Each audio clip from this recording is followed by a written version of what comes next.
Hey,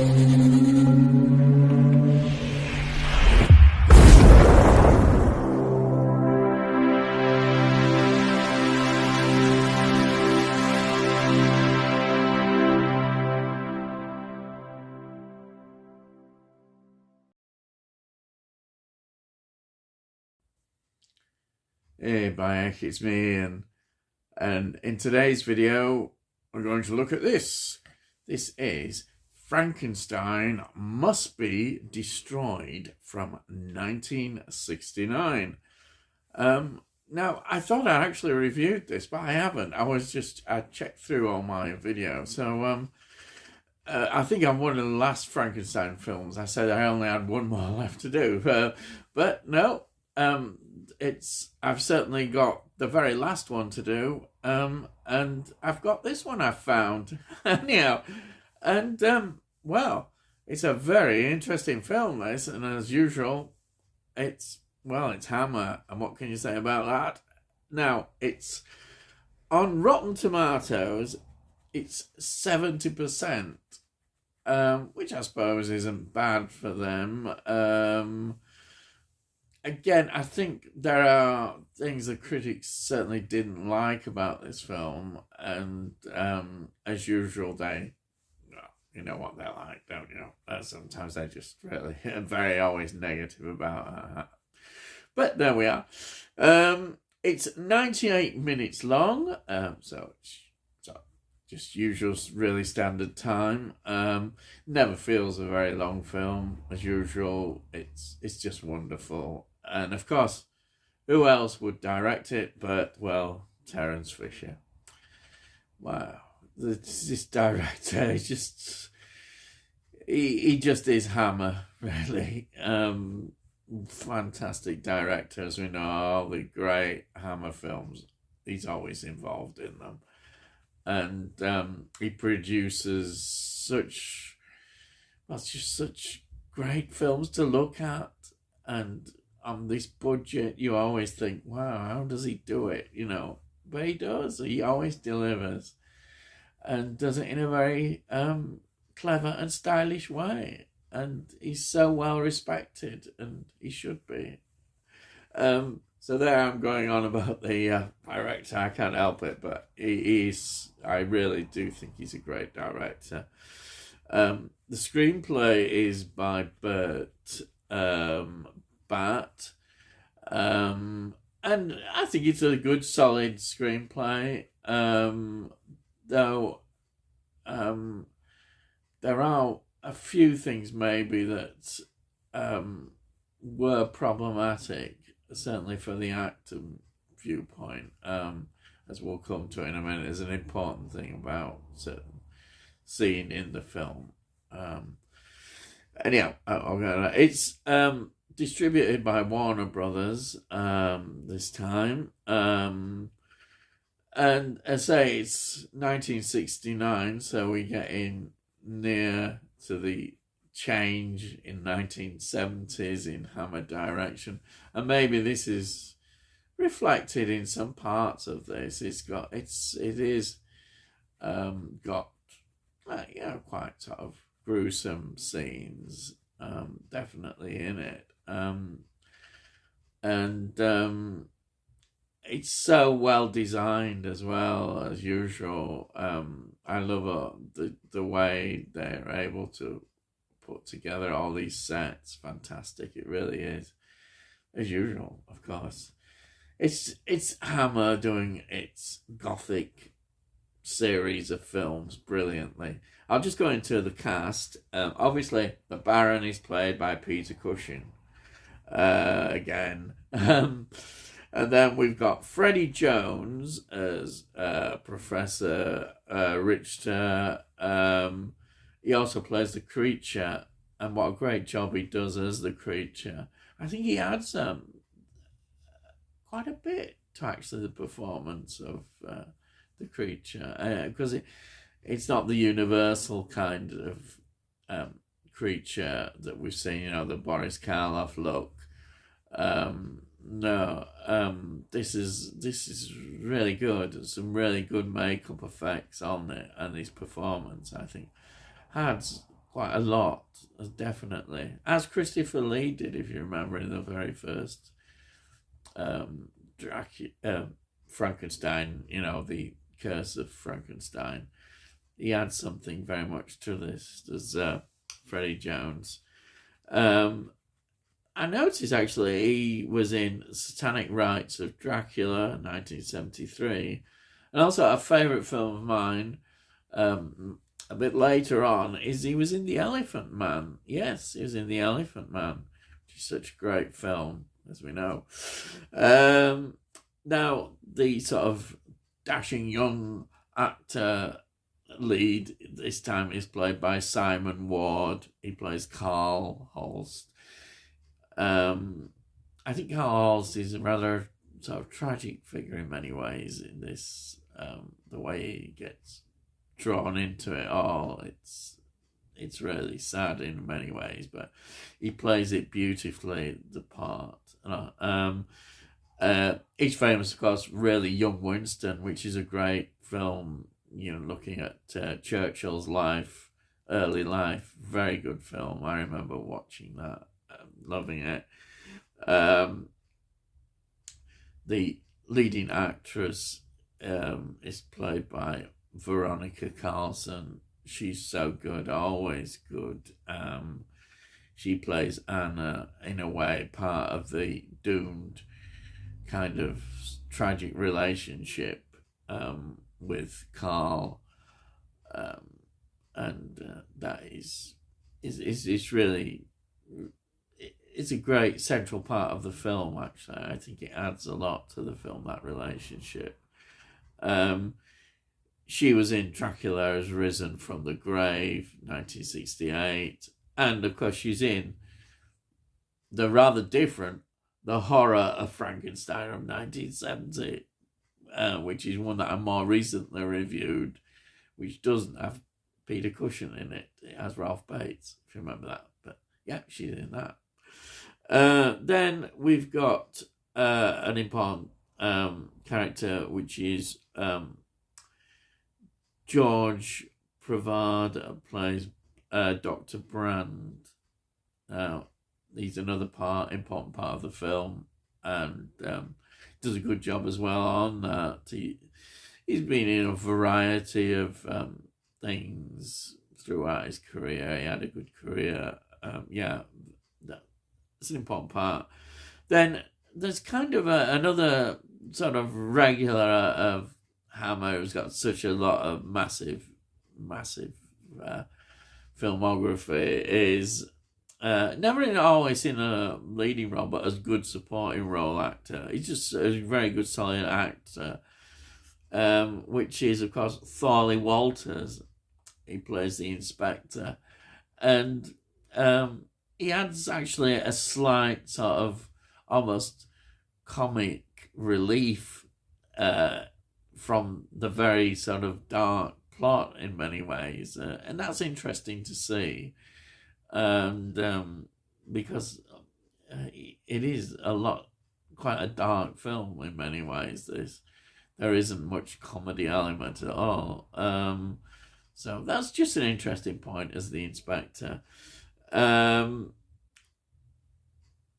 He was in as Dracula, Prince of Darkness. He was in Frankenstein Created Woman, that's 1967. Yeah, Dracula, Prince of Darkness, 1966. He was also in Vampire Circus, 1972, which is a film that I will be reviewing. It's in the pipeline of the Hammer series. He was also, if you like, a nice little connections. He was in Young Winston as well. So that with Simon Ward.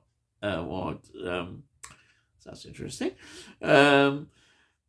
Just a few other faces that you do see in the cast. You see Jeffrey Bayldon. Well, he's such a stalwart of these kind of films. That is another face that pops up. I love him actually in Asylum, the Amicus film. He's great in that. But he's also famous in many ways for, if you're a fan of Catweasel, which was a great sort of children family TV series. in this period, then yeah, fantastic. And then we've got lovely boys, Windsor Davis. Yeah, Windsor Davis from Ain't I a Hot Mum, which was a massive comedy series. Lovely boys. Yeah, he's in this as well. He pops up. It's not a big role, but there is. You see these faces; they just pop up. That's what I love about when you watch these films. You think, wow, look at this. So, what is the premise of the story? It's basically Frankenstein is the Baron, of course. He's up to his old tricks again, and he's hoping to work and meet with Dr. Brandt, but he wants to work with him because he holds what he believes is certain secrets and the ways that they can work together and create his dream of transferring the brain into a body as usual. And he really strongly believes that he can do this with him. Unfortunately, he's in an asylum and he's basically gone mad. That's what it is. So that's a good start, isn't it? And he needs to somehow get him from that asylum, and so he can sort his madness out, he believes, and make him stable again, and then he can get all the secrets he needs. That's what he's doing, and we see the history right at the beginning of what Frankenstein is still always doing. He's actively going out and killing people. Yeah, and he's very ruthless, definitely, in this. I'll talk about that in a minute. But we then get the sort of, fortunately, when Frankenstein, the Baron, stays at this boarding house, which is run by the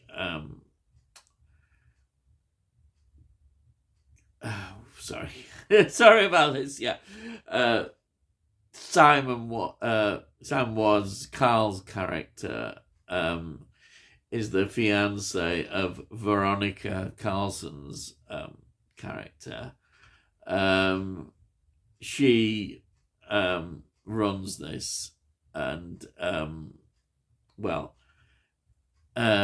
they're lovers, and fortunately for Frankenstein, he happens to work, Carl does, at this asylum, and he quickly blackmails the character, and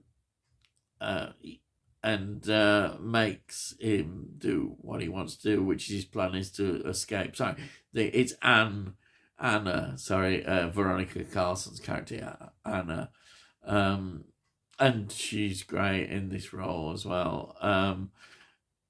But it's a tragic story in many ways, their relationship, and they get deeper and deeper involved. And Peter Cushing's performance this time as Frankenstein, as the Baron, is very, very it's another variation. That's what I like about all these Frankensteins. We get, when Peter Cushing does them, you get a different kind of Frankenstein. The way he does the Baron is always different ways. This time, he's very, very evil. He really is. He's driven solely by what he wants, and nothing is going to get in his way. He's psychotic. He's ruthless as well. He doesn't care about anything else but what he wants. And he's prepared to go to any lengths to get that. And that is the difference. And he doesn't care about anything but what he wants. Not about other people. Other people's feelings, he's not bothered about them. Totally ruthless and evil, and will kill and do whatever is necessary, what he believes. And Peter Cushing is fantastic in this performance. Absolutely fantastic, as always. I mentioned earlier about there's a particular scene in this which we have never seen before from the Baron, where he effectively, well, it's not effectively, we know, he absolutely rapes Anna. And Peter Cushing and Veronica Carlson really objected to this scene. And I think Terence Fisher also was very sympathetic to this. But James Kuharas, the executive producer of Hammer, insisted they put this scene in. So they were basically really forced to have this scene in. He felt, I suppose, was they wanted to see the more exploitative side of Hammer, but they really objected to it. And Terence Fisher, what could he do? So what he did, he shortened the scene, tried to not make it look as horrific as it was, and that's what else could he do? And I think that's an important part. It tells you a lot about Peter Cushing as an actor as well. He's how involved he was in the part and cared for what he was doing, and he just felt this was a step too far. But it certainly shows, I think, the intention of the script obviously was how ruthless and evil the Baron was, and he would just take everything for himself and not be interested in anything else but himself. And he plays the part brilliantly. But I can understand he was somebody who just didn't really sit comfortably doing this in the film. But I say, it's not a very long sequence, but it makes its statement. And there we are. But it doesn't spoil the film at all in the context of what we see of what the Baron is like. I found this film just very enjoyable. It really is an enjoyable film. I can't say more than that, really. It's a good, solid, enjoyable Hammer film. Performances, fantastic. Location work, fantastic. The sets, fantastic. Everything you want from a Hammer film. I would highly recommend watching it. And it has an inevitable end, of course, as we see, and uses many of the things that we come to love from Hammer films. And there we are. So that's my review of Frankenstein Must Be Destroyed from 1969. Highly recommended. Just a word about this release. This is an American version. It's not region locked, though. It seems to play on all players, I think. I see there's the cover. There's the thing. Great. It's a great picture quality, but there's no extras. No, sadly, no extras. This is obviously open to at some time doing a boutique label release of this. I can't see one. You can still get this. This is just the normal black label there. And you can say it's the case is a thin one. So I think this will be one day definitely a boutique label release, I'm sure. And we'll get to know more behind the film. I've just researched what I could about it, and as I say, it would be interesting to hear more opinions about it. Anyway, that's it. So you can still get this if you look around. It's on Amazon, I think, and on eBay. Yeah. Okay, so if you've enjoyed these videos, then please subscribe, and we'll let you know when you know they're available, when I produce them. Then also, if you really like this, please give it a like. It helps with algorithms, and more people then will enjoy it, hopefully. And if you got any comments, please put some comments down. I'll always respond to comments because I love hearing what you think about these films. So there we are. All I've got to say is, I'll see thee again.